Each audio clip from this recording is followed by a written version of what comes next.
ವಿದ್ಯಾರ್ಥಿನಿಯೋರ್ವರು ಕಟ್ಟಡದ ಮೇಲಿನಿಂದ ಜಿಗಿದು ಆತ್ಮಹತ್ಯೆ ಮಾಡಿಕೊಂಡಿರುವ ಘಟನೆ ಹಾಸನದ ರಾಜೀವ್ ಇಂಜಿನಿಯರಿಂಗ್ ಕಾಲೇಜಿನಲ್ಲಿ ನಡೆದಿದೆ. ಇಂಜಿನಿಯರಿಂಗ್ ಸಿಎಸ್ ಮೊದಲ ವರ್ಷ ವ್ಯಾಸಂಗ ಮಾಡುತ್ತಿದ್ದ ಹೊನ್ನಶೆಟ್ಟಿಹಳ್ಳಿ ಗ್ರಾಮದ ವಿದ್ಯಾರ್ಥಿನಿ ಮಾನ್ಯ ಮೃತ ವಿದ್ಯಾರ್ಥಿನಿ. ಕಾಲೇಜಿನಲ್ಲಿ ಪರೀಕ್ಷೆ ನಡೆಯುತ್ತಿದ್ದು ಈಕೆ ಕಾಪಿ ಮಾಡುತ್ತಿದ್ದಳೆಂದು ಪ್ರಾಂಶುಪಾಲರು ಕರೆಸಿಕೊಂಡು ಕ್ಷಮಾಪಣೆ ಪತ್ರ ಬರೆದುಕೊಡುವಂತೆ ಹೇಳಿದ್ದಾರೆ.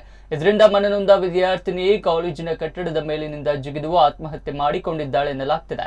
ನಿಜವಾಗಿಯೂ ಏನಾಗಿದೆ, ಪ್ರಕರಣ ಮುಚ್ಚಿ ಹಾಕಲು ಕಾಲೇಜು ಸಿಬ್ಬಂದಿ ವರ್ಗ ಪ್ರಯತ್ನಿಸುತ್ತಿದೆ ಎಂಬ ಮಾತು ಕೇಳಿ ಬರ್ತಿದೆ. ಮೃತದೇಹವನ್ನ ಹಾಸನ ಜಿಲ್ಲಾ ಸರ್ಕಾರಿ ಆಸ್ಪತ್ರೆಗೆ ರವಾನಿಸಿದ್ದು ಇತ್ತ ಪೋಷಕರ ಆಕ್ರಂದನ ಮುಗಿಲು ಮುಟ್ಟಿದೆ.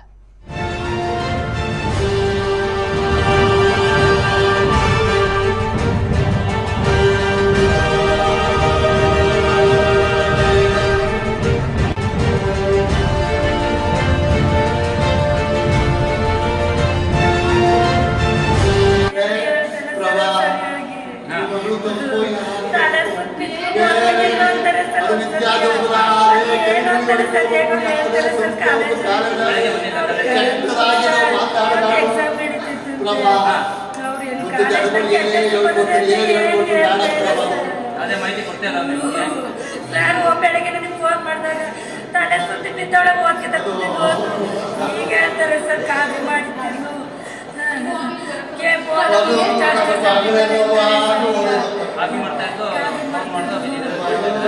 ಸರ್ ಬೋದ ನಾವು ಕಾಫಿ ಚಟ್ಟಲ್ಲಿದ್ದು ಬೋದ ಅದಕ್ಕೆ ಹಿಂಗೆ ಮಾಡ್ಕೊಂಡೋಳೆ ಬಿದ್ದು ಅಂತಾರೆ. ಬೆಳಗ್ಗೆ ತಲೆ ಸುತ್ತಿ ಬಿದ್ದು ಅಂತಾರೆ ಸರ್. ಯಾವುದು ಕರೆಕ್ಟಾಗಿ ಹೇಳ್ತಾರೆ ಸರ್. ಎಲ್ಲಿ ಕಾಲೇಜ್ನಲ್ಲಿ ಕೆಟ್ಟ ಹೆಸರು ಬರ್ತದೆ. ಅವ್ರೇನು ಹೇಳ್ತಾ ಇಲ್ವ ನಿಮ್ಗೆ ಮ್ಯಾಟ್ರು ಏನಾಗಿದೆ ಏನು ಅಂತ? ಮತ್ತೆ ಏನು ವಿಚಾರವಾಗಿ ಸತ್ತಾಯ್ತು ಮಗು ಸೂಸೈಡ್ ಮಾಡ್ಕೊಂತ ಏನು ಹೇಳ್ತಾ ಇದ್ರು? ಈಗ ಬಂದಿದ್ದಾ? ಎಷ್ಟು ಜನ ಮಕ್ಕಳು ಸರ್ ನಿಮಗೆ? ಒಬ್ಬನೇ ಮಗ ಚಿನ್ನತ್ತ ಮಗಳು ನಮ್ಮ ಒಬ್ಬ ಕಿರಿ ಮಗ ಟೆಂತ್ ಓದ್ತಾನೆ ಸರ್. ದೇವರು ನನ್ನ ಕಷ್ಟ ಕೇಳಿ ಸರ್ ಯಾಕೆ ಆ ಥರ ಸಾಕಿದ್ದು.